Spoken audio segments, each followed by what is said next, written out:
Hello guys, ഞാനിന്ന് നല്ല അടിപൊളി മധുരം ഇട്ടിട്ടുള്ള ഒരു ശർക്കര കഞ്ഞീൻ്റെ റെസിപ്പി ആയിട്ടാണ് വന്നിട്ടുള്ളത്. അപ്പോൾ അത് ആദ്യം ഉലുവ വറുത്തിട്ട് ഉലുവയും അരിയും കൂടെ ഒന്ന് കഴുകിയിട്ട് ഞാൻ ആവശ്യത്തിന് വെള്ളം ഒഴിച്ചിട്ട് ഒന്ന് വേവിക്കാൻ വേണ്ടി വെക്കുകയാണ്.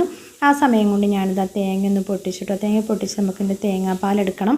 അപ്പോൾ അതിന് ഞാൻ തേങ്ങയൊക്കെ ഒന്ന് ചിരകി എന്നിട്ട് ഇതിലേക്ക് കുറച്ച് ചൂട് വെള്ളം അങ്ങോട്ട് ഒഴിച്ച് കൊടുത്തിട്ട് ഒന്നങ്ങോട്ട് അടിച്ചെടുക്കാൻ കേട്ടോ. മിക്സീൻ്റെ ജാറിലിട്ടിട്ട് രണ്ടാം പാലും മൂന്നാം പാലും അങ്ങനെയൊന്നുമില്ല, ഒന്നിച്ചൊരൊറ്റ പാലങ്ങോട്ട് എടുക്കാൻ കേട്ടോ. അപ്പോൾ മിക്സിയുടെ ജാറിലിട്ട് നന്നായിട്ട് അരച്ചെടുത്തിട്ട് പാൽ റെഡിയാക്കി വെച്ചു. പിന്നെ അത് ശർക്കരയാണ് വേണ്ടത്. ശർക്കര ആവശ്യത്തിന് മധുരത്തിന് ആവശ്യമായിട്ടുള്ള ശർക്കര ഇങ്ങനെ ഗ്രേറ്റ് ചെയ്തെടുക്കുകയാണ്. പിന്നെ ചെറിയ ജീരകം വേണം, നെയ്യ് വേണം.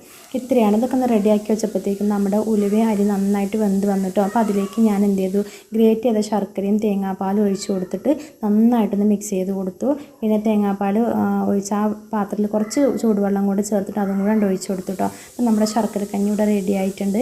ഇനി ഇതിലേക്ക് പാത്രത്തിലേക്ക് ഒഴിച്ച് വെക്കുമ്പോൾ നമ്മൾ ആവശ്യത്തിന് നെയ്യും കൂടെ ഇട്ടിട്ട് വേണം